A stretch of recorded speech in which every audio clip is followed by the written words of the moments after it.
Cuando los santos cantan, no solamente le cantan a su alma, sino que al mismo tiempo es como que toda una multitud de voces te dice a ti, cuando asistes a la congregación, Él te sostendrá. Sí, y eso es hermoso. Por eso el domingo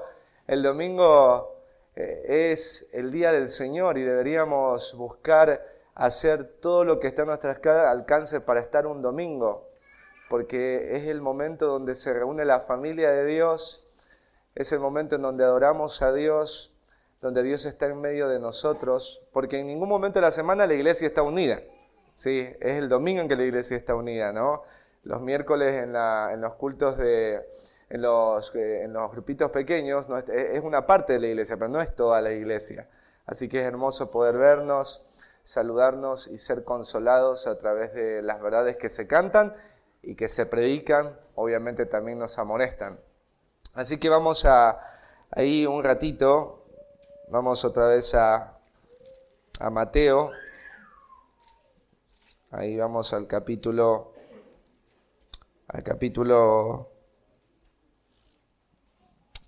7,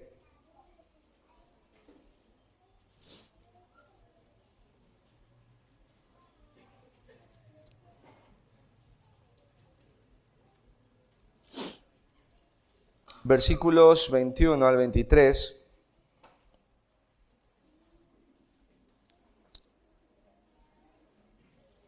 Dice, no todo el que me dice Señor, Señor, entrará en el reino de los cielos, ¿sí? Tendrá la vida eterna. Sino el que hace, dice, la voluntad de mi Padre que está en los cielos. Es un pasaje muy claro, ¿no es cierto? Dos verdades acá. El llamarle a Jesús Señor, o llamarle correctamente a Jesús, o definir correctamente a Jesús, no significa que yo sea de ese reino, sino que hay una implicación que está en este versículo y que Jesús la dice. El que hace, dice, la voluntad de mi Padre que está en los cielos. Ese, dice, es el que entrará en el reino de los cielos. Versículo 22, muchos me dirán en aquel día habla el día del juicio, porque todos un día van a tener que presentarse delante del juez, ¿no? Y dice acá, muchos me dirán en aquel día, claro, porque a Jesús el Padre le dio el juicio. Jesús es el juez, y un día se van a presentar delante de Él, que es el juez, y es un juez justo. Es el único juez que no necesita evidencias porque Él ve el corazón, sus ojos son como llama de fuego, Él es omnisciente, ¿no es cierto? Él puede penetrar y ver las intenciones más profundas de los corazones. Dice, muchos me dirán en aquel día, Señor, Señor, ¿no profetizamos en tu nombre y en tu nombre echamos fuera demonios y en tu nombre hicimos muchos milagros? O sea, estas personas están en este juicio y están pensando esto, ¿qué hacemos acá en este juicio? Si nosotros hicimos muchas cosas buenas, incluso no solo cosas buenas, sino cosas extraordinarias, y en tu nombre. Y acá las menciona. Profetizamos, dice, en tu nombre, y en tu nombre echamos fuera demonios, y en tu nombre hicimos muchos milagros. ¿Qué hacemos en este juicio? ¿No? ¿Por qué vamos a ser juzgados? Nosotros deberíamos estar en el reino. Jesús en el versículo 23 les dice, y entonces les declararé, nunca os conocí, apartaos de mí, hacedores de maldad. Hacedores de maldad. Jesús está acá en el Sermón del Monte y Él está estableciendo a través de este sermón cuáles son las leyes que rigen su reino. Por ejemplo, amar a los enemigos. Eso es algo que rige el reino.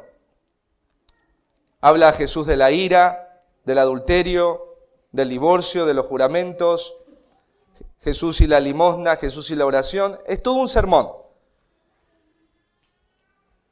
Y este sermón no está para que al final la gente diga gracias Jesús, el buen pastor, porque fue muy buena tu predicación. Sino, la pregunta es esta. ¿Quieres ser parte de mi reino? ¿Vas a obedecer lo que mis leyes dictan? No porque me llames correctamente Señor, vas a entrar en Él, sino por hacer mi voluntad. Y yo te quiero animar, querida iglesia, a entender esto. El reino de los cielos se trata de cómo respondes a las palabras de Cristo.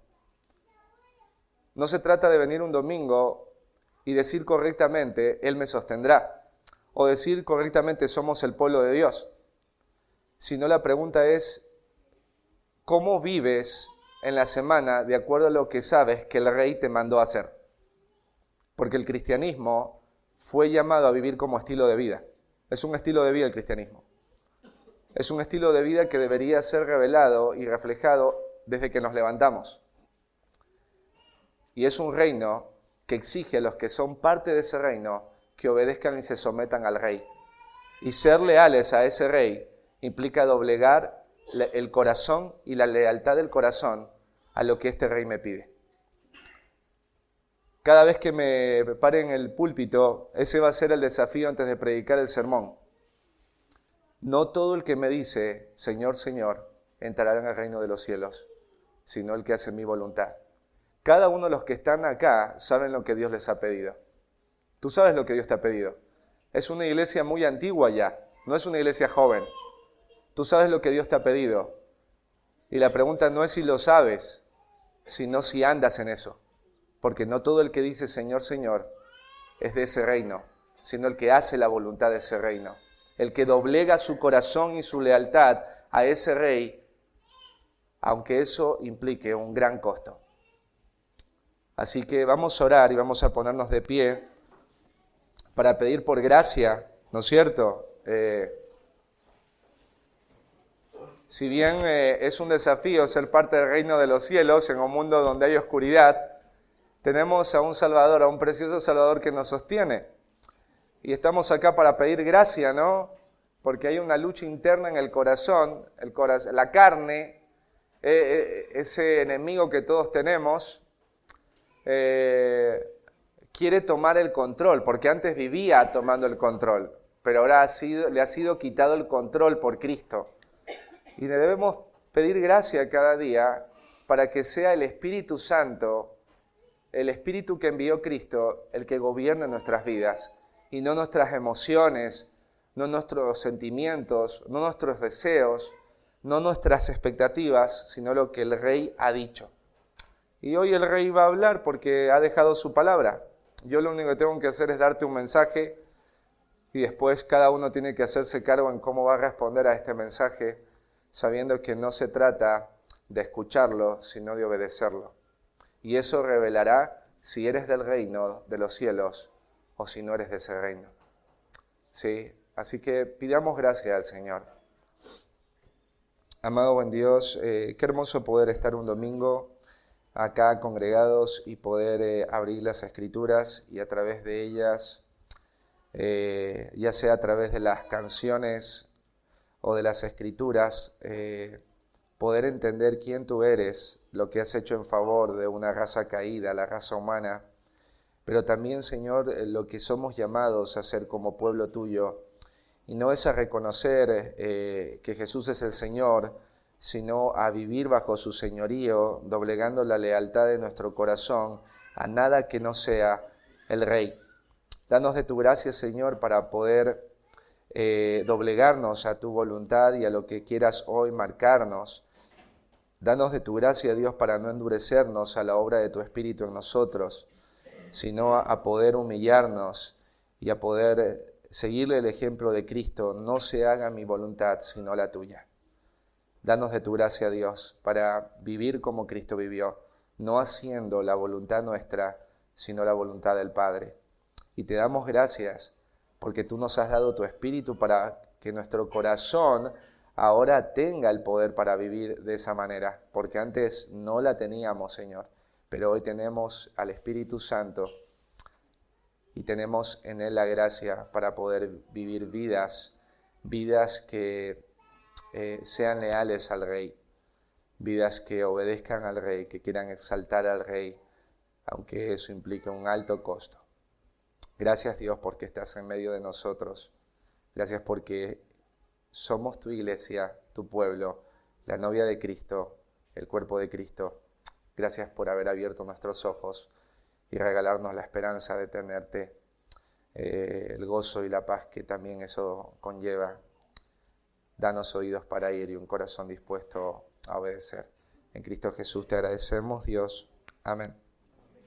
Amén. ¿Podemos sentarnos? Bueno, vamos a abrir nuestras Biblias ahí en Primera de Corintios.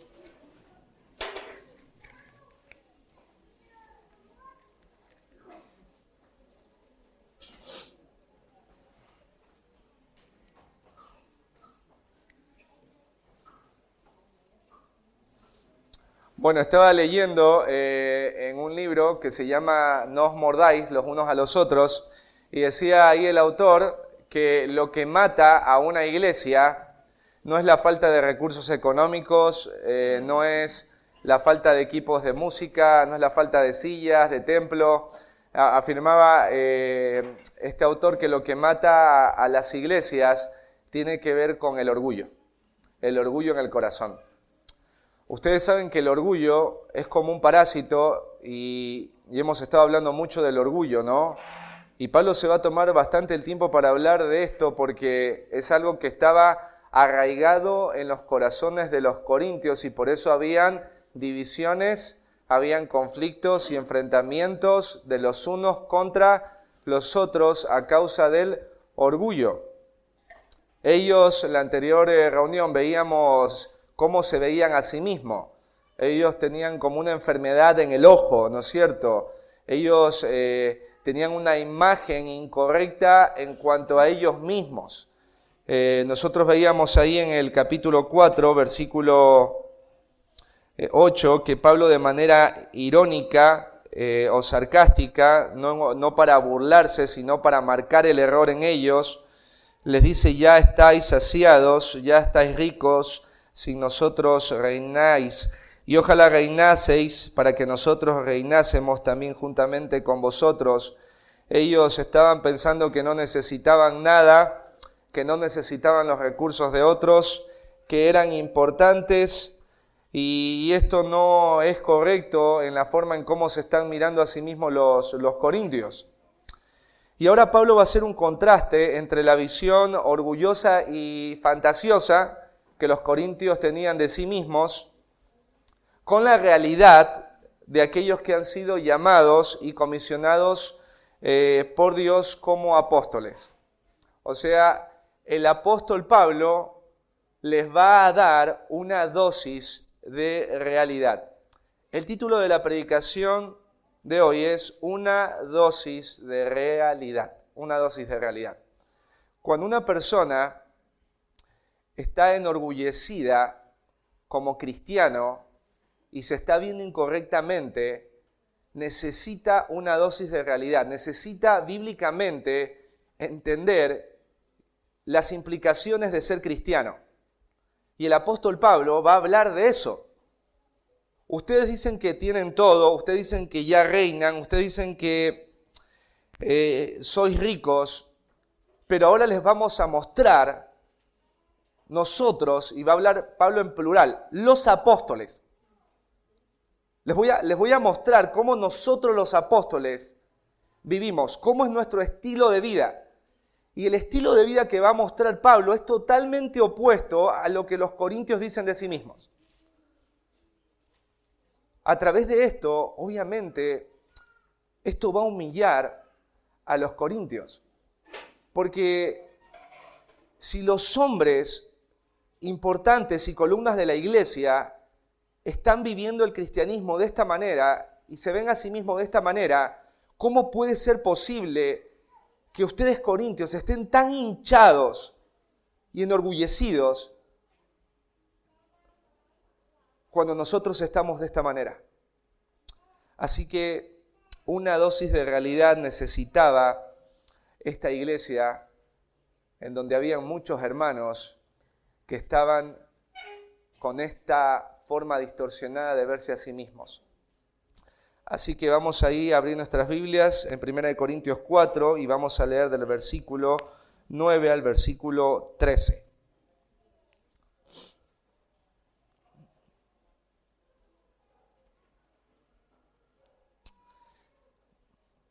Y vamos a leerlo desde el 8, para que recordemos. Dice, ya estáis saciados, ya estáis ricos, sin nosotros reináis, y ojalá reinaseis, para que nosotros reinásemos también juntamente con vosotros. Porque según pienso, Dios nos ha exhibido a nosotros, los apóstoles, como postreros, como a sentenciados a muerte, pues hemos llegado a ser espectáculo al mundo, a los ángeles y a los hombres.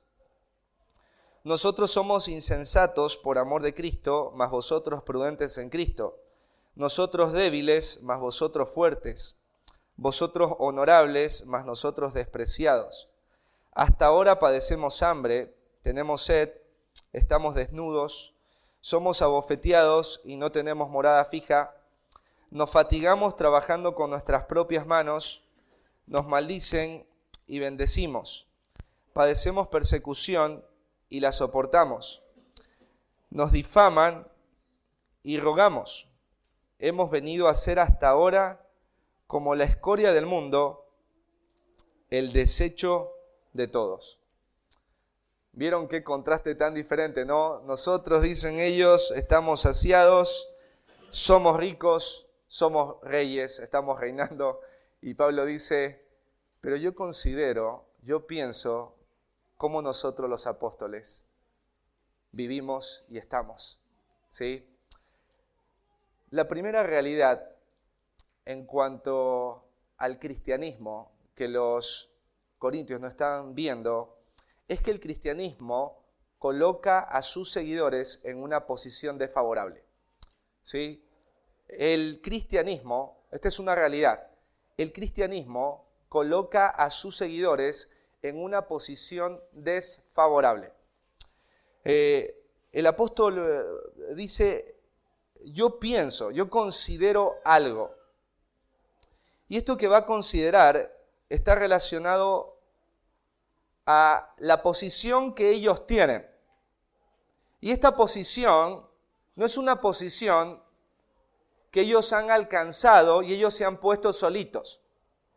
Acá dice Dios. Dios ha colocado a los apóstoles en un lugar y en una posición. O sea, estos hombres son los referentes. Y cuando hablo de referentes, es que los apóstoles son aquellos que están imitando a Cristo y los creyentes tienen que tenerlos como referentes para también imitarlos a ellos. ¿Qué dice Pablo en cuanto a lo que Dios ha hecho y a la posición que les ha dado Dios? Dice, Dios nos ha exhibido. Esta palabra exhibido tiene que ver con mostrar en público. En términos argentinos sería como poner a alguien en la vidriera. Cuando tú pones algo en la vidriera, cuando tienes un negocio, la idea tuya es que todo el que pase por ahí pueda contemplar en esa vidriera de manera completa lo que tú tienes en ese negocio. Entonces acá va a decir Pablo, Dios nos ha colocado en el mundo para exhibirnos, para mostrarnos, para que se vea claramente todo lo que nosotros somos. Ahora la pregunta es, ¿a quién ha exhibido Dios? A los apóstoles, habla en plural. ¿Qué es un apóstol? Un apóstol es un mensajero, alguien comisionado por Dios. Nosotros bíblicamente entendemos que hoy ya no existen apóstoles y peor aún apóstolas. ¿Sí? Eso es una mentira. En Hechos claramente dice que para ser apóstol la persona debió haber estado en el comienzo del ministerio cuando Jesús se bautizó, hasta que vieron a Jesús resucitar. Esos requisitos no lo puede cumplir ningún ser humano en este momento de la historia. Y Jesús claramente escogió 12 apóstoles representando a las 12 tribus de Israel.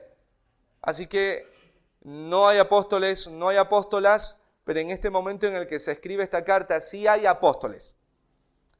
Y Pablo dice, Dios nos ha exhibido a nosotros los apóstoles. ¿Quiénes eran los apóstoles? Bueno, eran las personas, imagínate lo que era un apóstol.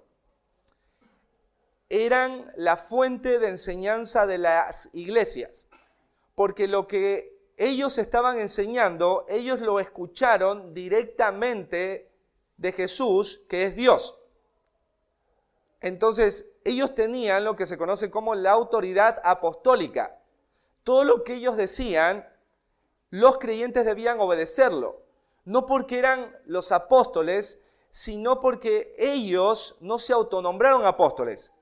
Jesús los nombró apóstoles y los nombró de manera concreta para que a través de los apóstoles la iglesia pueda tener una guía y dirección. Por eso las cartas que escribieron los apóstoles son nuestra guía como iglesia. Lo que las cartas de los apóstoles te mandan son autoridad que tú deberías doblegar y sujetar fuertemente en tu corazón y rendirte ante ella, porque es la autoridad que Dios le dio a hombres para que te digan lo que en su nombre tú debes hacer como creyente. Estos hombres habían visto a Jesús, habían palpado a Jesús. Estos hombres vieron a Cristo resucitado, tocaron a Jesús, ¿no es cierto? Los apóstoles vieron los milagros, las señales de Jesús. El apóstol Pablo incluso había subido al tercer cielo. Había visto a Jesús en gloria cuando iba camino hacia Damasco. Escuchó la voz de Jesús, literal. O sea, estos hombres eran los hombres de Dios. Y Pablo dice, Dios nos ha exhibido. La pregunta es, ¿cómo los ha exhibido? Porque cuando tú estás en una galería, en la galería, ¿qué ponen? Ponen lo mejor, ¿no es cierto? Lo más lindo. O sea, cuando alguien pasa por ahí, la idea del que te vende es que cuando vos veas esa exhibición, la vidriera, tú seas motivado a querer entrar a ese negocio, aunque sea a preguntar por la exhibición de eso que está ahí en la vidriera. La pregunta, ¿cómo Dios exhibe a estos hombres? Dice, Dios nos ha exhibido a nosotros los apóstoles como a postreros. Esto de postreros tiene que ver con el que viene después de todos los demás. ¿Sí? El que está en la parte, el último de la fila. ¿Sí? La última rueda del coche. El último vagón del tren, ¿sí? El último orejón del tarro, ¿sí? Ahí está. Dice, Dios nos ha exhibido como los últimos, ¿no es cierto? Qué extraño. Imagínate para los corintios escuchar esto, que estaban buscando tener una posición grande. ¿Sí? Los que tenemos la autoridad, los que vimos a Cristo, los que hemos sido comisionados por el Rey, hemos sido exhibidos como lo último, como lo postrero. Pero después mirá lo que agrega, como sentenciados a muerte, como aquellos que llevan una marca que los va a llevar por un camino, en donde en ese camino no solamente van a sufrir dolores, sino que van a experimentar muerte,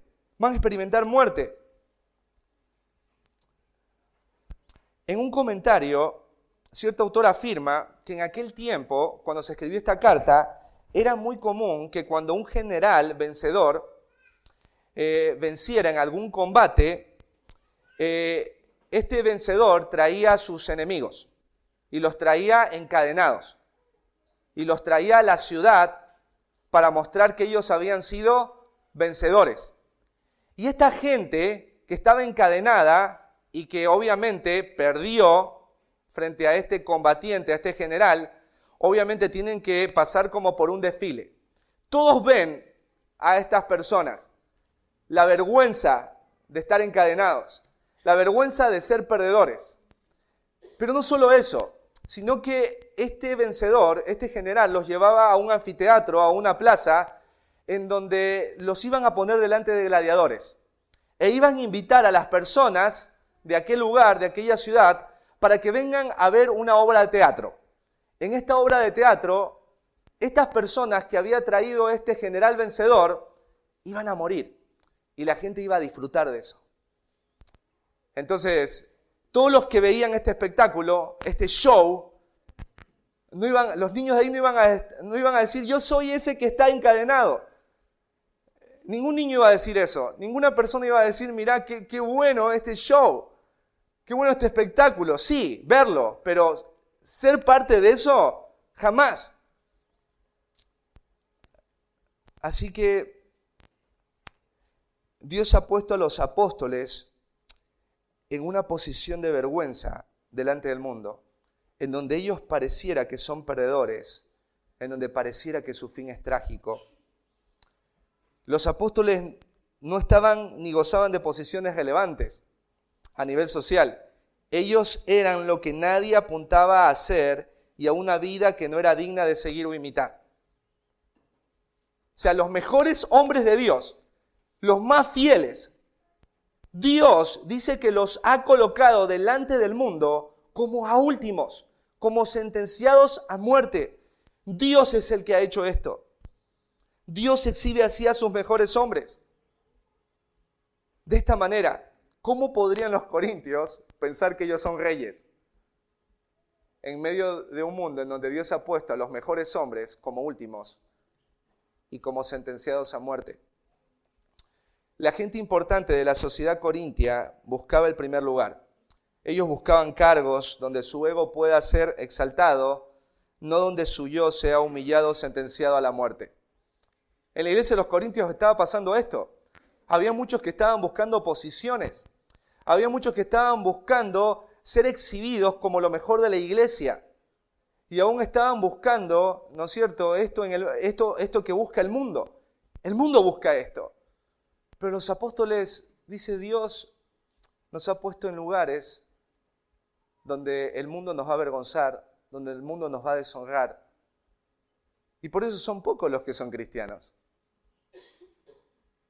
Esto es una realidad fatal para un orgulloso. Imagínate un orgulloso en una iglesia. ¿En dónde quiere ser puesto el orgulloso? En un pedestal, en la mejor posición, en donde esté cómodo, en donde nadie le ponga presiones, en donde él sea el primero, en donde todos le sirvan, en donde todos les digan amén, en donde no haya dolor. Pero Pablo dice, los apóstoles estamos sentenciados a muerte. Esto es normal. Jesús dijo, el que quiere venir en pos de mí tiene que aborrecer su propia vida. Ser cristiano no te va a llevar a estar en una posición superior, sino Dios te va a colocar en posiciones desfavorables. Y llega un momento en que vos te hartas y dices, ¿por qué yo siempre tengo que ser el último? ¿Por qué yo tengo que sufrir? Porque Dios ha exhibido y ha querido que sea de esta manera. Así que si los apóstoles fueron puestos como postreros, si los apóstoles fueron puestos como sentenciados a muerte, ¿por qué tú quisieras ser el primero en la iglesia? ¿Por qué tú quisieras, ¿no es cierto?, buscar posiciones en donde tu ego sea exaltado? ¿Por qué quisieras tú estar en una posición en donde vas a ser deshonrado, en donde vas a ser avergonzado? Esto no es bueno, pero Pablo dice, esto es lo que Dios ha hecho con nosotros. Pablo es humilde, pero Pablo hace esto porque él es cristiano. Así que esta es la primera cosa que tenían que ver los corintios en medio de esa hinchazón de orgullo. El cristianismo coloca a sus seguidores en una posición desfavorable. ¿Sí? Segundo, el cristianismo otorga a sus seguidores una mala fama. Una mala fama. Pablo dice ahí en el pasaje, en el versículo 10, dice, nosotros somos insensatos. Pablo va a hablar de algo que ellos son, y esto no es una ironía, esto es una realidad. Pablo dice, somos insensatos. Los apóstoles somos insensatos. El sentido de insensato tiene que ver con desprovisto de sensatez. Alguien que le faltan jugadores. Insensato. Alguien que no tiene sabiduría o buen juicio. Alguien tonto, que no sabe, un ignorante en cuanto a lo importante. Pablo dice, esto es lo que nosotros somos. O sea, somos a los que le faltan jugadores. ¿Pablo es esto? ¿Realmente Pablo es esto? ¿Pablo no tiene sabiduría, buen juicio? ¿Pablo es alguien tonto? ¿Los apóstoles son estos? ¿Son insensatos? No. Entonces, ¿por qué Pablo dice, somos insensatos? Porque ellos han sido comisionados a vivir una vida y a proclamar un mensaje que es totalmente contrario a la cultura donde viven. Es totalmente diferente a lo que la sociedad exalta o valora o defiende. Y no solamente esto, sino que la vida del creyente no solo proclama un mensaje contrario a la cultura, sino que la vida de ese creyente y el mensaje que predica el creyente denuncia y desecha todo lo que la cultura considera de valor o importante. Un cristiano va a ser visto de esta manera, como un loco, como un insensato, como alguien que le faltan jugadores. Ponte a pensar en el sermón del monte. Ponte a pensar en las exigencias que hace el rey. O sea, ¿cómo puede tener sentido? Imagínate el mundo cómo te ve como cristiano. Que vos estés un domingo acá sentado cuando podrías tranquilamente ganar dinero en algún otro lugar cuando estás desperdiciando tu tiempo acá viniendo 4 horas. El mundo considera eso que es insensato. Algo tonto. O que tú, por ejemplo, disciplines a tus hijos. Eso considera que es insensato, algo tonto, sos un ignorante. Entonces, cuando tú compartes el Evangelio y vives el Evangelio, vas a tener una mala fama. Es importante que tú entiendas esto. Los corintios pensaban que la sociedad tenía que amarlos a ellos por ser cristianos o hablar bien de ellos porque son cristianos, y la verdad es que no. Dios no solamente coloca al cristiano en una posición desfavorable, sino que el cristianismo va a otorgar a sus seguidores mala fama. Cuando tú vives el cristianismo vas a tener mala fama. Delante de tu familia, delante de tus amigos, delante de las personas que dicen amarte, vas a tener mala fama. Mala fama. ¿A quién le gusta la fama, hermanos? A mi yo y a tu yo. A nadie le gusta que anden por la calle mirándote así como, mira, ahí está el loquito de la cuadra. No, pero Pablo dice, nosotros los apóstoles somos insensatos. Dice, por amor a Cristo. Por amor a Cristo. Pablo no está diciendo acá, por amor a los hermanos, por amor a Cristo. Pablo ama a los hermanos. Pero lo que lo mueve a predicar este mensaje que es una locura y a vivir una vida que es una locura, a Pablo no le importa cómo le llame el mundo. A Pablo le importa lo que Dios dice de él. A Pablo no le importa el título que le pongan. La identidad de Pablo está en Cristo, porque él ama a Cristo. En un momento en Hechos, cuando Pablo estaba hablando ahí delante de un gobernador, ¿sí? ¿Qué le dijo este gobernador? Pablo, las letras te tienen loco. Lo que estás hablando es una locura. No lo entienden a Pablo. El mundo no lo puede entender. Dicen, este hombre está loco. ¿Sí? ¿Qué te pasó, Pablo? Eres un hombre inteligente. Y ahora estás diciendo todas estas barbaridades de la resurrección, del juicio venidero. Pablo, eso es una locura. Hoy para muchas personas hablar del juicio venidero o hablar de la esperanza que tenemos en los cielos o de que no pasa nada después de la muerte. Imagínate esto cuando una persona pierde a alguien importante y todos están llorando y tú estás feliz. Y la gente dice, o no amas a la persona que se murió, o estás loco. Y la otra persona dice, estoy contento, aunque lloro, porque yo sé que ahora está con mi Salvador. Se me adelantó. Sí, yo quería verle primero, ahora Él lo va a ver primero. Entonces el mundo te ve y te dice, algo te falla. Vos deberías estar re mal, deprimido. No, porque yo tengo una esperanza. Yo tengo una esperanza. Porque el Evangelio lo dice. Pablo dice, nosotros somos insensatos. Sigue ahí el texto. Mas vosotros, prudentes en Cristo. Aquí vuelve el apóstol Pablo a hablar de manera irónica. Nosotros somos insensatos y ustedes son prudentes en Cristo. Esto de prudente significa que tienen buen juicio, alguien que tiene discernimiento y puede juzgar rectamente. Les hago una pregunta, ¿los corintios eran prudentes? No, ellos eran insensatos. Si hubiesen sido prudentes, no habrían tantos problemas en la iglesia como Pablo va a mencionar acá. No estarían caminando como están caminando, ni manejándose con la sabiduría de este mundo. Ellos no son prudentes, esto es de manera irónica. Pablo desea que ellos se caigan del caballo del orgullo donde ellos se han subido. Después Pablo afirma que los apóstoles son débiles. Dice, nosotros débiles, mas vosotros fuertes. Otra vez el contraste. Nosotros somos débiles y ustedes son fuertes. La palabra débil, ¿sí?, tiene que ver con alguien deficiente en fuerza, alguien que está enfermo. ¿Sí? Imagínate que te digan, no, mirá, ahí está el enfermo del barrio, el enfermito, sí, el débil. A todos, ¿cómo nos gusta que nos vean? Fuertes, vigorosos, ¿no es cierto? Que la tenemos re clara. Pablo dice, nosotros somos débiles.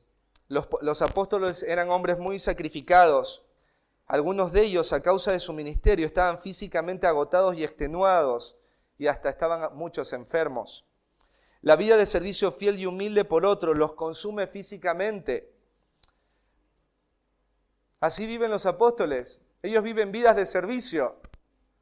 Jesús mismo es una muestra clara de lo que lleva una vida de servicio. Una vida de servicio te lleva no solamente a desgastarte, sino incluso hasta la misma muerte. Cuando ustedes leen la historia de la iglesia, los hombres de Dios vivieron vidas que los terminó llevando de alguna manera a estar enfermos, a desgastarse. Hay muchos creyentes, como dice acá Pablo, vosotros sois fuertes. Me acuerdo de una mujer que decía lo siguiente, dice, mira, esa mujer tiene 60 años y parece como que tuviera 25. ¿No?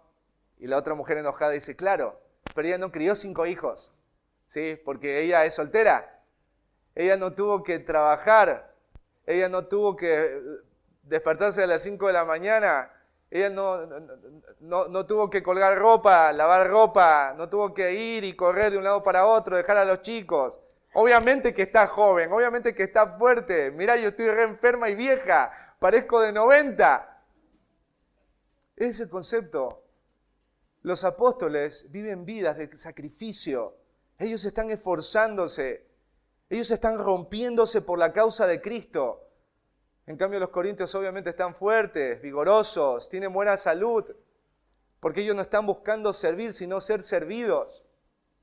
En muchas iglesias, los que son hombres y mujeres fieles, ¿sabes qué? Están cansados, están partiéndose, están marchitándose.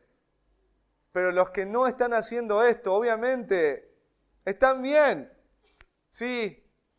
Y a veces uno se pregunta a los siervos de Dios, ¿por qué se lo ve tan cansado? ¿Por qué está tan así enfermo? Y quizás sea porque vos no estás haciendo lo que también Él está haciendo. Porque tu vida debería estar para desgastarse. Así terminan los siervos de Dios, debilitados, enfermos. Pero no porque comieron mal o porque tuvieron un estilo de vida mal, sino por el servicio a Cristo, a los hermanos. Qué contraste, ¿no? Nosotros somos débiles, estamos cansados y fatigados y ustedes son fuertes. Están con buena salud, vigorosos. ¿Sí? Sigamos el texto. Dice, vosotros honorables, mas nosotros despreciados. Bueno, esto de honorable tiene que ver con alguien que posee gran belleza o esplendor. Y obviamente Pablo está hablando de forma irónica acá. A ustedes los respetan, a ustedes los miran bien, a ustedes los exaltan, ¿sí? Pero nosotros somos los, dice acá, despreciados. Mas nosotros somos despreciados. Esto de despreciado tiene que ver con alguien que tiene poco valor, alguien que no es digno de respeto, alguien sin honor, alguien insignificante, alguien que no tiene ninguna característica llamativa que lleve a otro a la admiración. Los apóstoles, cuando el mundo los veía en esa vitrina donde Dios los había puesto, o sea, la gente ¿cómo los ve? Los ve, como dice acá Pablo, los ve como insensatos, están locos. Los ven como gente débil, enferma. Los ve como gente sin honor, no, gente que no tiene cualidades dignas de admirar. Incluso dicen que el apóstol Pablo físicamente y aún su voz no era la voz de un filósofo, la apariencia de un filósofo. Alguien diría que si Pablo se paraba en una iglesia, no era un hombre que alguien quisiera buscar imitar, porque era todo lo contrario a lo que la cultura demandaba de alguien que era líder. Pablo incluso dijo, cuando estuve en medio de ustedes, estuve en debilidad y en temor. Así estuve. Así que los apóstoles jamás iban a ser considerados o valorados por la sociedad, porque el mundo ama y valora lo que es del mundo, mientras que lo que no es de este mundo es despreciado. Cuando tú empiezas a vivir la vida cristiana, vas a empezar a tener mala fama. En Juan 15 afirma, si ustedes fueran del mundo, le dice a los discípulos, el mundo amaría lo suyo, pero el mundo los aborrece porque ustedes no son del mundo, aun cuando yo los elegí del mundo. La sociedad corintia buscaba el reconocimiento y la valoración de otros, la buena fama que conlleva el respeto y la admiración.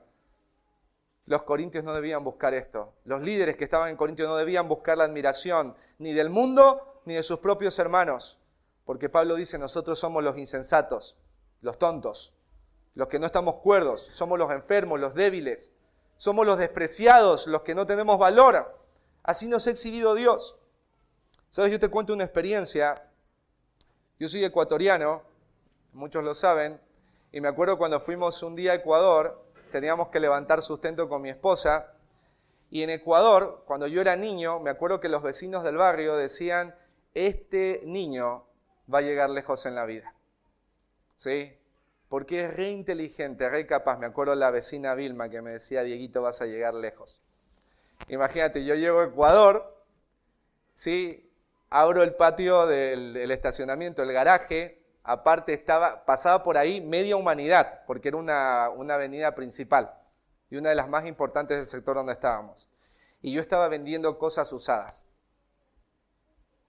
Y el hijo de mi vecina, que mi vecina decía, mi hijo no va a llegar tan lejos, tiene una clínica odontológica y estacionaba al lado de donde yo estaba ahí en el parqueadero y era el re auto, era una 4x4. Y yo estaba ahí con mi esposa, vendiendo como alguien que no tiene carrera, que no tiene propósito y metas en esta vida, ¿no? Y en la cultura ecuatoriana eso sería algo muy insensato, ¿sí? Este pibe se desperdició. Pero ¿sabes qué no? Yo, mientras estudié este pasaje, yo me ponía a pensar en esto. No estamos para ser valorados o aceptados por el mundo. No busques esto en el mundo. El mundo no te va a valorar. El mundo no te va a aceptar. El mundo te va a ver mal. Vas a tener mala fama. Pero es glorioso. Porque aunque el mundo te vea con mala fama, cuando se establezca el reino, ya no va a haber esa mala fama. Porque tú no eres insensato, eres sabio. Tú no eres débil, eres fuerte. Tú no eres despreciado, tu nombre está escrito en los cielos. El mundo no necesita vernos bien, porque nuestra identidad es Cristo y nosotros sabemos cómo Él nos ve. Los cristianos humildes no temen que por su fe terminen siendo despreciados o menospreciados. Los cristianos humildes no buscan la fama. Y a veces la podemos buscar en medio de nuestra familia, ¿no? Queremos que nuestra familia nos vea bien, nuestros hijos nos vean bien. Si eres cristiano no te va bien. Tu suegra no te va a ver bien. Tu nuera no te va a ver bien. Tus hijos no te van a ver bien. Tus padres no te van a ver bien. Tú no necesitas que te vean bien. Si hablan mal de ti porque eres cristiano, el loco de la familia, el enfermo, el que desperdició su vida, sí, soy eso, pero por amor a Cristo, por amor a Cristo, por amor a Cristo. Tercero, el cristianismo, imagínate, todo terrible, ¿no?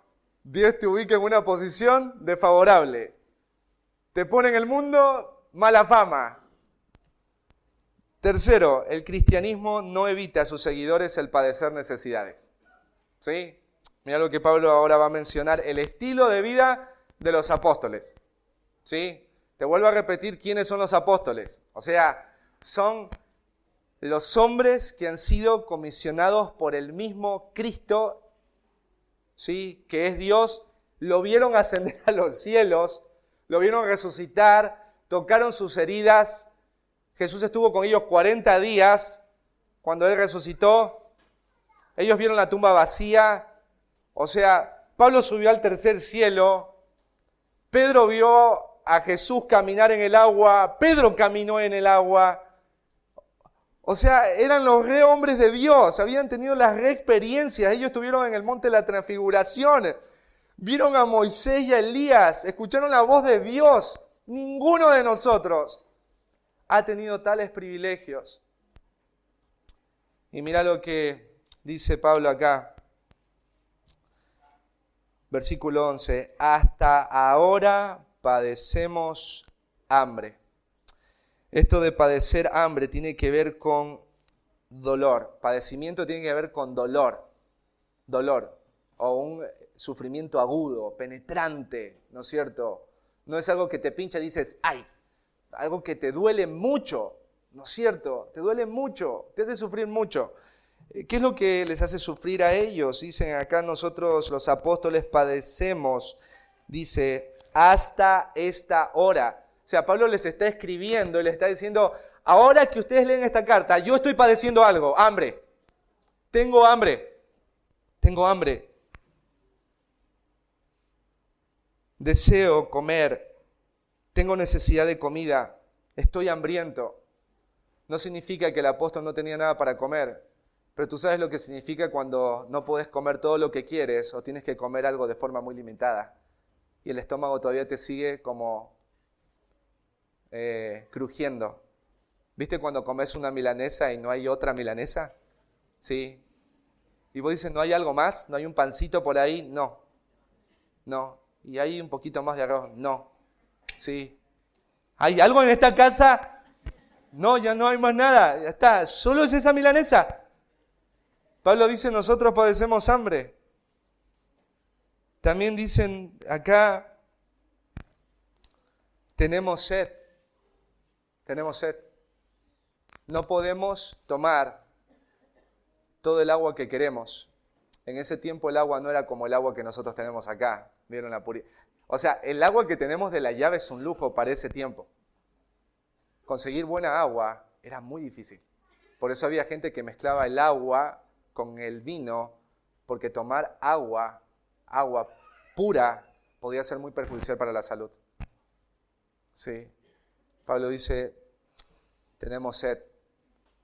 Sí. En el mismo sentido, cuando estás en el verano, sí, y alguien te da tereré, ¿viste? Vos dice, ¿viste? Te da tereré en un vasito así, y vos estás todo sudado. Dice, ¿me podés dar otro? O dice, no, solo uno. Y te quedas con sed. Y a vos te gustaría la jarra. Pero no, tienes solamente eso. Ese es el concepto. Sí. No es que Pablo no tomaba agua y no comía, pero Él no podía tomar todo el agua que quisiera, ni comer. Había hambre todavía, había sed todavía. Mirá qué más dice. Estamos desnudos. Esta palabra desnudo significa que están investidos con poca ropa o ropa de baja calidad. ¿Sí? O sea, ¿viste cuando en invierno, viste que hay personas que tienen camperas hasta acá? ¿Sí? Y están en la parada y están así de lo más bien esperando el micro, y vos tienes una campera que no tiene ni algodón y estás así y ya estás viendo una luz y no es la del micro porque parece que te fuera a morir, los que salen en la madrugada. Bueno, Pablo dice, estamos desnudos.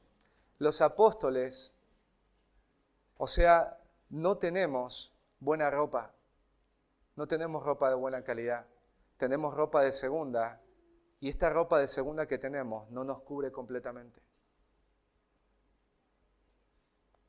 Pablo dice esto, cuánta necesidad. Sigue el apóstol Pablo, somos abofeteados, ¿sí? Abofeteados significa ser fuertemente golpeados.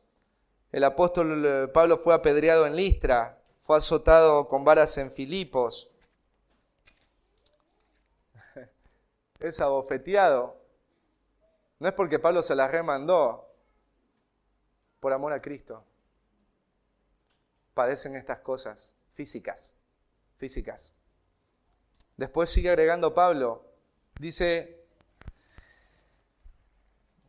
y no tenemos morada fija. ¿Sí? El concepto tiene que ver como un vagabundo, alguien que no establece vínculos en ningún lugar o casa. Si Pablo dice, nosotros no tenemos casa, estamos en diferentes lugares, no tenemos un lugar donde podamos decir, esta es casa. No tenemos una morada fija. Andamos de aquí para allá, en diferentes lugares, mudándonos todo el tiempo. No podemos establecer vínculos, porque cuando tú estás en tu casa estableces un vínculo con tu casita, ¿no es cierto? Dice, ves a tu casa y dice, qué linda mi casita. Sí, y estás contento de verla. Los apóstoles dicen, nosotros somos como vagabundos. No tenemos un lugar fijo. En Hebreos dice, no tenemos morada en este mundo porque esperamos la porvenir. Pablo dice, nosotros no tenemos esto. Tenemos necesidad de un techo. No somos propietarios de nada. Sí, somos extranjeros y peregrinos, como dice Pedro. Qué terrible esto de los apóstoles, ¿no? Imagínate los corintios al escuchar estas palabras. Ellos decían, no tenemos necesidad de nada. Y los apóstoles, los hombres de Dios, mirá cuánta necesidad tienen. ¿Cuánta necesidad tienen? Esto es una vergüenza también porque el apóstol Pablo no debería tener necesidad. ¿Quiénes deben mantener a los hombres que predican y enseñan? En Timoteo dice que la iglesia debe hacerlo. La iglesia tiene que hacerlo. Tiene que hacerlo. Ahí en el versículo 12 dicen, nos fatigamos trabajando con nuestras propias manos. O sea, obviamente, ¿cómo hacía Pablo para sustentarse? Dice que él trabajaba. Esta palabra trabajar significa esforzarte hasta dar todas tus fuerzas. Nosotros, o sea, trabajamos dando todas nuestras fuerzas, quedamos extenuados, y dice con nuestras propias manos. Hacían como artesanías. En ese tiempo que alguien trabaje haciendo artesanías era mal visto, era alguien despreciable. Alguien que trabaje haciendo cosas con la mano. Pablo hacía tiendas, dice la Biblia. Pablo sustentaba así su ministerio para suplir sus necesidades. Estaba hablando un día con un pastor y dice, es bueno que los pastores trabajen en otra cosa que no sea el pastorado, porque la gente debe ver en esto algo bueno. Y realmente esto no es bueno. Esto que Pablo está diciendo no es bueno, porque la iglesia de los Corintios debía haber mantenido a su fundador. Pablo recibía ofrendas de los filipenses para hacer ministerio en otras iglesias. Es algo maravilloso ver que los apóstoles estaban trabajando, haciendo con sus propias manos para poder mantenerse por causa del amor de Cristo, pero las iglesias deberían de decir qué incredulidad y falta de amor de parte de nosotros, porque nosotros no deberíamos permitir que estos hombres sufran de hambre o de sed, deberíamos mantenerles. Pero el apóstol Pablo dice, este es el estilo de vida que nosotros tenemos. No tenemos lo suficiente para comer, para vivir, para vestirnos. No tenemos una morada fija. Y aparte del trabajo tan extenuante que tenemos que hacer dentro de las iglesias, nos toca también trabajar. Una vida muy sacrificada, muy agotadora. Nosotros los creyentes no estamos para disfrutar y perseguir lo que este mundo posee. Hay muchos creyentes que son como los corintios, porque hoy en las iglesias se está metiendo mucho el mundo. Hoy tienes creyentes que están buscando lo mismo que el mundo busca. Y por buscar lo mismo que el mundo busca, ¿qué busca el mundo? La sociedad corintia, ¿qué buscaba? Los líderes mundanos de Corinto, o la gente importante en Corinto, buscaban riquezas, buscaban no padecer ningún tipo de necesidad, buscaban comer y beber lo que quisieran, buscaban vestir ropa fina, vivir en lugares hermosos o lujosos, buscaban no servir sino tener sirvientes. Y los corintios decían, nosotros reinamos. Los creyentes no podemos tener este pensamiento orgulloso. Nosotros no podemos pensar que estamos acá en este mundo para disfrutar y tener todo lo que este mundo posee. Los cristianos humildes no temen padecer necesidades por la causa de Cristo. Ellos han aprendido a ser extranjeros y peregrinos en este mundo. Quiero ser enfático con algo para que se entienda bien la idea. Los creyentes tienen que trabajar, ¿sí? Los creyentes tienen que ocuparse de la vida en este mundo, pero no se ocupan de trabajar para vivir solo para eso. Los creyentes están buscando lo que Pablo busca, vivir para servir al Rey.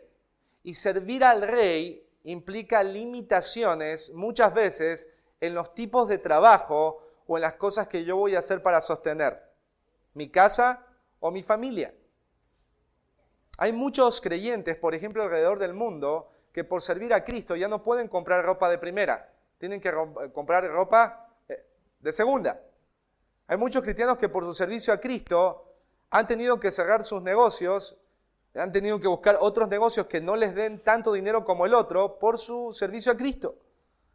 Hay cristianos en muchos lugares que ya no comen lo mismo que antes comían, ¿no es cierto? Antes comían cosas muy ricas sobre la mesa. Antes había milanesas de carne. Ahora hay milanesa de berenjena, que le hace creer a tu cerebro de que es carne, pero cuando la comes te querés morir. Pero estos cristianos han entendido de qué se trata la vida cristiana. No se trata de comeremos bien, tendremos una linda casa. Si tienes una linda casa, amén, disfrútala. Pero no vivimos para eso. Si puedes comer una milanesa de carne, disfrútala, pero no vivimos para eso. Si mi vida se trata de lo mismo que se estaba buscando en la sociedad de Corinto, entonces yo necesito una dosis de realidad, como la que Pablo nos está mostrando acá. El cristianismo no evita que nosotros no padezcamos necesidad por Cristo. Los cristianos vamos a ser gente necesitada. Vamos a estar como Pablo. Sí, no puedo comer lo que quisiera. A veces me quedo con hambre. Sí, yo podría trabajar y poder vivir en un lugar mejor, pero no puedo porque estoy sirviendo a Cristo. Sí, yo podría todos los días comprarme una coca, pero ni siquiera puedo, Manaos. Aguante el agua con cloro de la ganilla. Sí, ¿por qué? Por amor a Cristo. Sí, los cristianos vamos a tener necesidades. Y hoy lastimosamente en las iglesias hay gente muy mundana. Solo vive para tener un poco más, un mejor estilo de vida, mejor ropa, mejores zapatos, una mejor casa. Y eso es peligroso, porque estás viviendo para algo que no te vas a poder llevar. Pero lo que me preocupa es esto, y debería preocuparnos a todos. ¿A quién estás sirviendo? Si estás sirviendo al Cristo, al verdadero Cristo, van a haber limitaciones, van a haber necesidades. Sí. Diego, es un problema si hay algún creyente que tiene... Imagínate, uno decía, ¿entonces ningún creyente puede tener dinero en la iglesia? Bueno, en Timoteo dice, manda a los ricos, y habla de los creyentes ricos de la iglesia, que sean generosos, que hagan buenas obras. En la iglesia hay gente pobre y gente rica, o gente que tiene un poquito más de recursos. Así que los que tienen más tienen necesidades de otras cosas que los que son pobres tienen también necesidad de otras cosas. Sí, pero al fin y al cabo ningún creyente puede decir, no tengo necesidad de nada. Si tú sigues al verdadero Cristo, van a haber necesidades, porque vas a vivir de forma limitada, porque no estás viviendo para este mundo, sino para el que viene. ¿Sí? Y por último, el cristianismo expone a sus seguidores a la violencia o al ataque. Hasta este punto uno diría, déjame respirar un minuto. ¿Sí? Imagínate, Dios coloca a los apóstoles en una posición desfavorable. En lo último, los sentenciados a muerte. Después, ¿qué hace Dios? Los coloca en esa exhibición delante de ángeles, delante del mundo, delante de toda la sociedad. Y la sociedad los mira y no habla bien de ellos. Son los insensatos, los débiles, los despreciables. ¿Sí? Después no evita que tengan para todo lo que quieren. Pero ahora le suma esto. El cristianismo expone a sus seguidores a la violencia o al ataque. Porque, bueno, uno por ser cristiano, bueno, uno dice, bueno, que me digan que soy tonto. Igual yo sé que no soy tonto. Que me digan que soy despreciable, bueno, no importa. Sí, yo sé que Cristo me ama.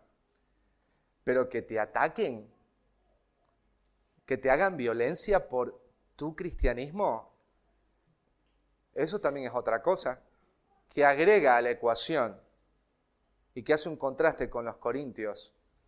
Vosotros ya reináis. Mirá lo que Pablo va a decir ahí en el verso 12. Nos fatigamos trabajando con nuestras manos, pero vamos a poner atención en la sección que viene. Nos maldicen, a los apóstoles nos maldicen. Esto de ser maldecido tiene que ver con sufrir abuso verbal. O sea, los apóstoles están recibiendo insultos obscenos y abusivos de la sociedad por enseñar lo que enseñan y vivir de la manera que viven. Les insultan, ¿sí? Les insultan. Y cuando los insultan, los insultos son sumamente groseros. ¿Y qué hacen los apóstoles? Y nosotros, dice, bendecimos. Metete bien esto en la cabeza. A nosotros nos insultan, son groseros verbalmente con nosotros, pero nosotros les bendecimos a ellos. Les bendecimos. Lee bien eso. Nosotros. Mira cómo vive un hijo de Dios. Nosotros, cuando nos maldicen, bendecimos. Esto de bendecir significa buscar el favor divino de estas personas, tratándolos amablemente. ¿Quién hizo esto? ¿Quién fue amable con aquellos que le maldecían? Jesús. Los apóstoles hacen lo mismo. Los insultan, verbalmente les están diciendo groserías, obscenidades, y ellos bendicen. Buscan el favor divino de estas personas. Oran por ellos. Son amigables. ¿Qué haría un orgulloso? ¿Qué hace un orgulloso cuando lo insultan? ¿Quién sos vos para insultarme? Sí. A ver, volvé a repetirme. Hay muchos creyentes en las iglesias que son así. Acá en la iglesia había eso, habían peleas y divisiones. Hay muchos creyentes en las iglesias que son como dinamitas. Nadie les puede decir nada. ¿Sí? Uno tiene que tener tanto cuidado con los que le dice porque pueden explotar por cualquier cosa. Y es porque no son humildes. Necesitan humildad. Y Pablo dice acá, nosotros los apóstoles, a nosotros las autoridades que Dios ha colocado, de Cristo, que es Dios el Rey, cuando a nosotros, dice, nos maldicen, ¿nosotros qué hacemos? Buscamos el favor de Dios para ellos. Les hablamos amigablemente. Eso es humildad. Eso es como debe vivir un cristiano. Dentro y fuera de la iglesia. ¿Qué más dice acá? Padecemos persecución. No solamente sufren abuso verbal, sino abuso, acoso o ataque físico por las creencias que ellos tienen. ¿Cuál es la actitud de los apóstoles? Está bien, me insultaste, dijiste cosas groseras, ¿sí? Me banco, no voy a decirte nada. Pero ahora Pablo afirma otra cosa más. Nosotros los apóstoles nos maltratan físicamente. Dice, padecemos persecución. ¿Sí? Esto de padecer persecución sería como cuando a los hombres que les gusta ir a cazar, si alguna vez has ido a cazar, es como vos estar buscando a la presa para ¡pum! Dispararle. ¿Sí? Y cuando le disparas quieres darle donde más le duela para matarlo. Pablo dice, nosotros padecemos persecución. O sea, nos lastiman. Nos lastiman. Los apóstoles eran muy lastimados. Si tú te metes en el YouTube un ratito y pones ahí cómo murieron los apóstoles, todos padecieron persecución y terminaron muriendo. Como lo peor. Y Pablo, ¿qué dice? ¿Qué hacen ellos? Nosotros lo soportamos. Nosotros lo soportamos. Esto de soportar significa resistir algo desagradable o difícil. Es cuando tú, por ejemplo, alguien viene y te maltrata físicamente y en ti está todo el deseo, ¿no es cierto?, de hacer ¿qué cosa? De vengarte. ¿Sí? De también responderle, Jesús ¿qué dijo? Si alguien te da un cachetazo, devuélvele la otra. El principio es no vengarse. No voy a buscar venganza.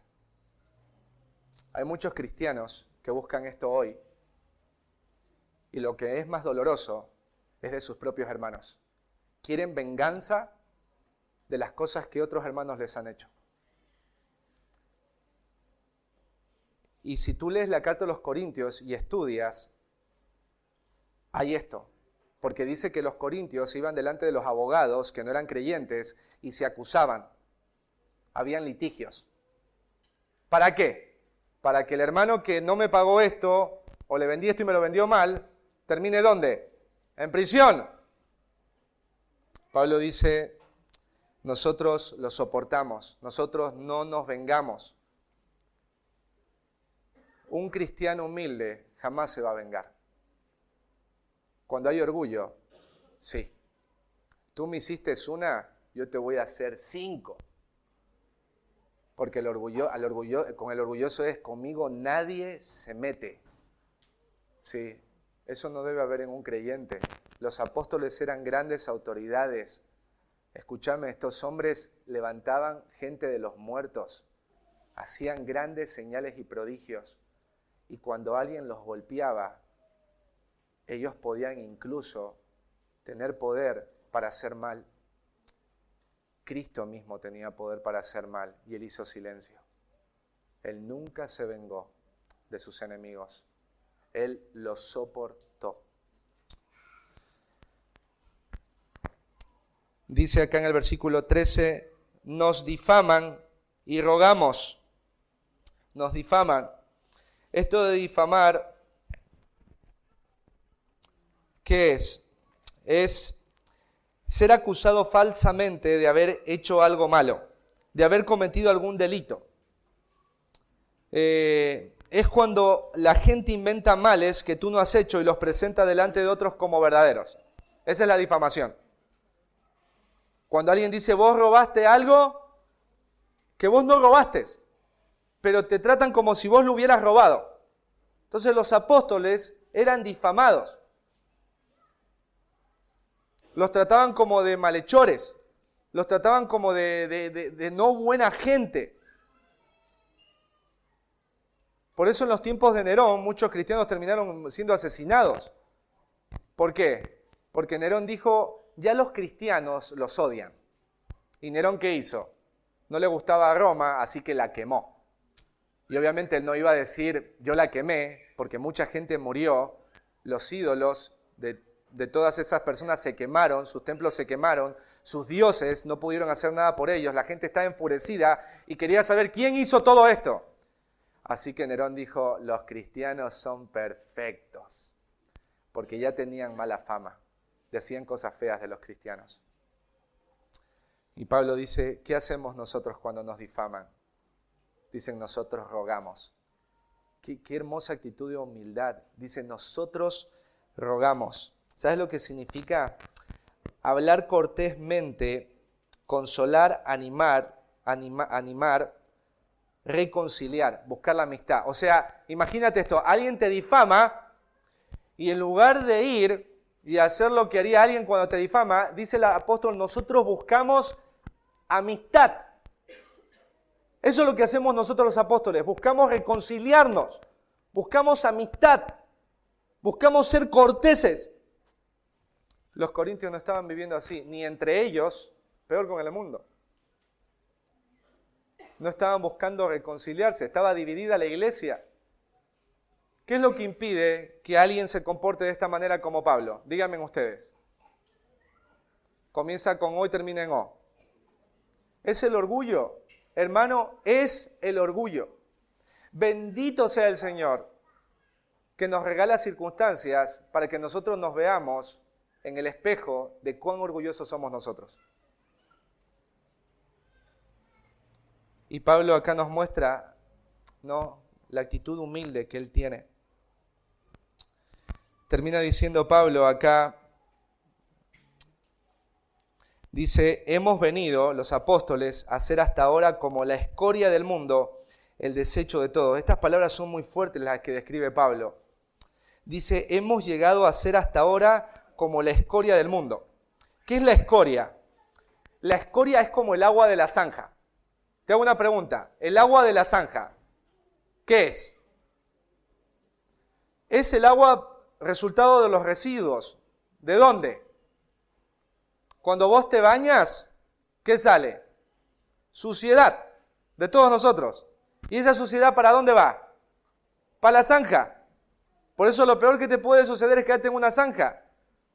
Porque te caes ¿en dónde? En agua sucia, en donde están los desechos de todos los de la cuadra. Pablo dice, nosotros somos el desecho de todos los hombres. Somos la escoria.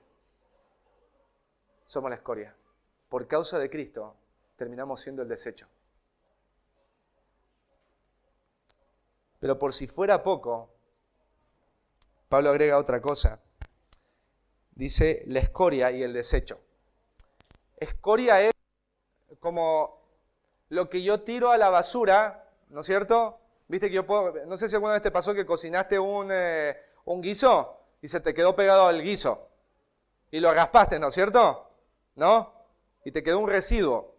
Eso sería como la escoria. Que vos dices, bueno, pero mañana para el calentadito va, con unos mates. Sí. Pero cuando aquí habla de desecho, significa una basura que tampoco se puede usar. O sea, no sirve para nada, es inútil. ¿Sí? Hay gente que... ¿Quiénes no han encontrado en algún momento algo lindo en la basura? Díganme. ¿Sí o no? Todos nosotros en algún momento encontramos algo lindo en la basura. Porque a veces la basura tiene cosas... Lo que es basura para uno, para otro es algo importante. Pablo dice, nosotros somos la basura que no sirve para nada de este mundo. Qué contraste tan grande con los corintios que se creían superiores. Pablo dice, nosotros somos el desecho, lo inútil de este mundo. Los apóstoles, por causa de la comisión que les ha sido dada, son despreciados y tratados como lo peor, tanto que el único fin merecido es su desaparición. Para el mundo, los cristianos y los apóstoles no son nada útil o beneficioso para la sociedad.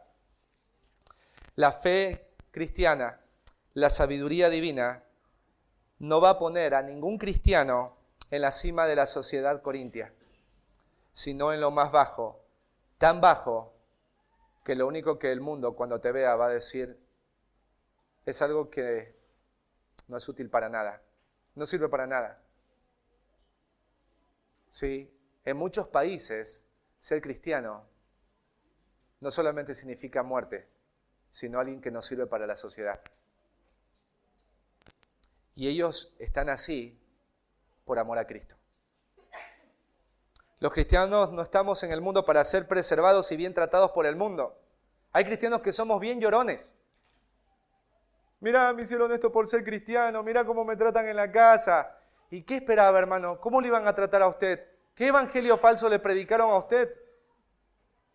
Si a Cristo lo masacraron, si a los apóstoles los trataron de esta manera, ¿cómo quieres que te traten a vos? El mundo no te va a tratar bien ni te va a preservar. No busques que el mundo te trate amistosamente. No te va a tratar. No busques que los incrédulos no solamente te digan palabras bonitas, no te van a decir palabras bonitas. No pienses que en algún momento alguien no va a levantar su mano y te va a caer a piñas por hablarle la verdad. Eso va a suceder. Tienes que esperarlo. Los corintios necesitaban una dosis de realidad. Corintios, la sociedad donde están no los va a amar. A nosotros nos ve como la escoria del mundo y a ustedes también los van a tratar así.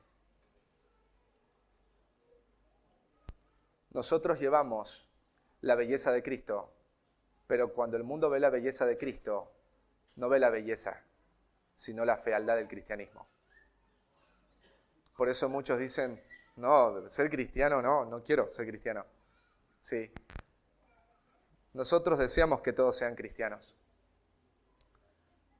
Pero ser cristiano implica vivir una vida de humildad que los corintios no estaban viviendo. Y Pablo les quiere dar esta dosis de realidad. Los cristianos humildes están dispuestos a exponerse a sufrimientos por causa de Cristo, pero responderán a ellos de manera benigna y amorosa. ¿Sí? Así que, queridos hermanos de la iglesia de Parque Leluar, nosotros no debemos ser como los corintios, debemos aprender. Debemos tener en este momento una dosis de realidad. Si tenemos esta enfermedad en los ojos que ha sido provocada por el orgullo, debemos entender correctamente el cristianismo. No debemos buscar una posición superior. Debemos buscar, ¿no es cierto?, estar donde Dios nos puso. Pablo dice, a los apóstoles nos han puesto como lo último, como sentenciados a muerte. El cristianismo coloca a sus seguidores en una posición desfavorable por causa de Cristo. El cristianismo, ¿no es cierto?, otorga a sus seguidores una mala fama. No van a hablar bien de ti. Te van a considerar insensato. Te van a considerar alguien tonto. Te van a considerar alguien no cuerdo, alguien débil, alguien sin honor. El cristianismo no evita a sus seguidores el padecer necesidades. Por causa de Cristo vamos a vivir limitados. No vamos a beber lo que queremos beber, a comer lo que queremos comer. No vamos a vivir donde nos gustaría vivir. No vamos a tener la casa donde nos gustaría estar. Vamos a tener que esforzarnos para trabajar. ¿Sí? Ese es el cristianismo real. El cristianismo real va a exponer a sus seguidores a la violencia o el ataque. El mundo nos va a considerar la escoria y el desecho. Pablo dice, esto nos pasa a nosotros los apóstoles. Qué extraño que a ustedes les pase algo distinto. Y si a ellos les estaba pasando algo distinto, era a causa del mismo orgullo. Así que, queridos hermanos, les invito a poder considerar esto que hemos revisado y a decirle a Dios que te dé la gracia para tener una dosis de realidad de lo que implica ser un cristiano en un mundo caído. Porque esto es lo que Pablo enseña acá, y no lo enseña solo para los corintios, sino para las iglesias de todos los tiempos. Esto se espera también de nosotros. Por eso después, en la siguiente sección, Pablo va a hacer una exhortación. Yo les ruego a ustedes que me imiten. ¿Les gusta mi vida? Imítenla. ¿Sí? ¿Te gusta cómo los apóstoles viven? No. Pablo dice, imítame. Así tienes que ser. Así tienes que vivir tu cristianismo. Basta de lloriqueos. Basta de ese orgullo que se ha enquistado en tu corazón. Tienes que vivir una vida humilde. Y vivir una vida humilde para Cristo tiene estas implicancias. ¿Sí? Como pobres, vas enriqueciendo a muchos. Como no teniendo nada, vas poseyéndolo todo. Amén, hermanos. Vamos a ponernos de pie.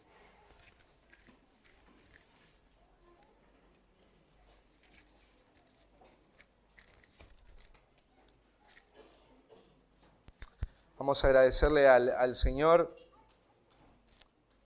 por su palabra y también por tratar con orgullo del corazón, ¿no?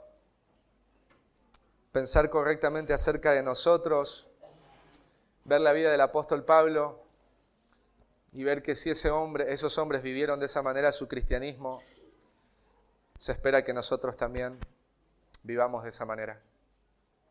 Y dejemos de lado todo orgullo, porque el orgullo daña a una iglesia y puede hacer que una iglesia desaparezca. No sé de qué manera el orgullo esté hoy en tu vida.